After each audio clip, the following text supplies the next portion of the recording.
Una de las cosas atractivas de la temprana nueva izquierda era aquel sentimiento de felicidad, su gran cantidad de actividades interesantes y divertidas. ¿Ah, sí? Pues yo fui a un mitin tras mitin, sin sentimiento de felicidad. Eso vino a fines de los 60. Entre el 67 y el 68, todos tenían que ser más marxistas ortodoxos que el tipo de al lado, y entonces sucedieron cosas extrañas. Cuando se empezaron a hacer distinciones ideológicas muy finas, surgió esa conducta, esa actitud. La gente comenzó a ser muy virtuosa y resultó que el 2% del grupo era el que estaba en lo correcto.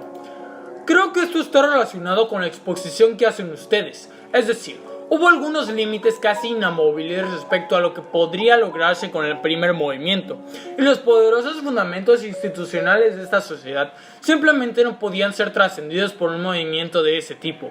A mí me parece que cuando la nueva izquierda se lanzó contra esa situación, cuando se lanzó contra la evidencia de que, con todo lo que estamos haciendo, solo lograríamos que alguna gente se organizase en un sindicato o algo mejor, o que pudiese votar cuanto antes lo que no podía hacer, con la consecuencia de que un sindicato votaría por Humphrey o a alguien del mismo género. Cuando tales evidencias empezaron a calar, entonces pienso que la nueva izquierda se desintegra y trató de encontrar una solución micénica, en su mayor parte en el marxismo-leninismo. Así que en cierto modo estoy de acuerdo con lo que usted dice sobre las estructuras institucionales, que eran demasiado rígidas, demasiado firmemente encajadas, para que aquellas primeras actividades las sucedieran con fuerza. El ya desaparecido George Lichtenstein dijo una vez: la historia del marxismo es demasiado importante para ser dejada a las sectas post-leninistas, esas pequeñas y feroces criaturas que devoran a sí mismas en una gota de agua. Y esto parece ser particularmente cierto de la izquierda en los Estados Unidos, pero al mismo tiempo parece que el leninismo es una especie de extensión consistente de ciertos aspectos de los escritos de Marx, por lo menos en sus escritos públicos, y siempre es descrito como marxismo en la práctica. ¿En qué forma es el marxismo diferente del leninismo y en dónde se desvió Lenin? Antes que nada, creo que hay diferentes corrientes del leninismo. Está el Lenin de 1917, de la tesis de abril y de Estado y de revolución. Luego está el Lenin que tomó el poder y actuó con métodos que para mí son irreconocibles, si los comparamos con, digamos, las doctrinas de Estado y revolución. Para un marxista, quizá para Lenin mismo se hubiera mirado hacia atrás, esto hubiera sido muy difícil de explicar. Hay una gran diferencia entre las doctrinas liberales de una persona que trata de asociarse a un masivo movimiento popular para adquirir el poder y el autoritarismo de quien ha tomado el poder y procura consolidarlo. La transición quizá no sea muy difícil de explicar, de modo que yo les preguntaría ¿qué Lenin están ustedes hablando? Y esto también en verdad con respecto a Marx. Hay en Marx corrientes encontradas, pero pienso que es característico y desafortunado el que la elección tomada de Marx y Lenin para el periodo posterior fuese la elección autoritaria.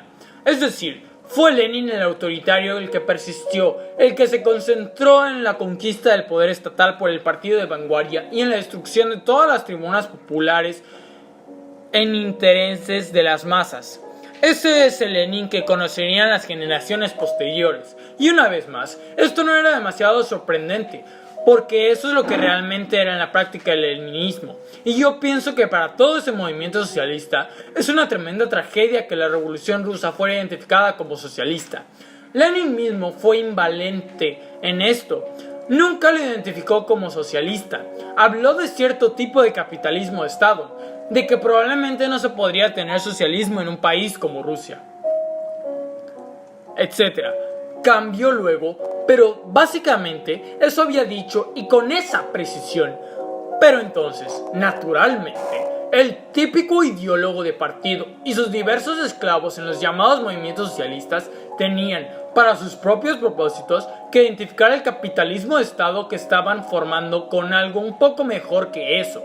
Entonces incorporaron toda la tradición socialista en su estructura extremadamente reaccionaria y con ello, virtualmente, destrozaron la tradición socialista. Para construir en este país un movimiento alrededor de ideas socialistas liberales, ¿piensa usted que es útil seguir utilizando la palabra anarquismo? ¿Piensa usted que tiene un valor histórico o que deberíamos ser más específicos y hablar de asamblea comunista o socialismo liberal? pienso que tiene un valor que es una parte muy significativa de todo el amplio movimiento anarquista, de todas las diversas variantes socialistas del mismo, ya sean el anarquismo comunista o el anarcosindicalismo, que se relacionan con la organización de una sociedad compleja basada en la igualdad y la solidaridad. Hay otra corriente del anarquismo que no le da peso a nociones como igualdad, solidaridad, etc. Esta es el ala derecha del anarquismo, y es, hasta donde la conozco, una forma extrema de autoritarismo. Es obvio que, siguiendo las formulaciones de, por ejemplo, Murray Rothbard, se llegaría a tales desigualdades de poder que sería como vivir bajo Genghis Khan, o algo por el estilo. Aun cuando todos serían técnicamente libres, esa sería la libertad para hacer contratos con las personas que tuviera todo el poder, que fuera dueña de la policía, etc. En mi opinión, ese modo de pensar tiene que ser deseado, pero no creo que se deba abandonar la noción de anarquismo porque hay una extraña periferia que también la utiliza.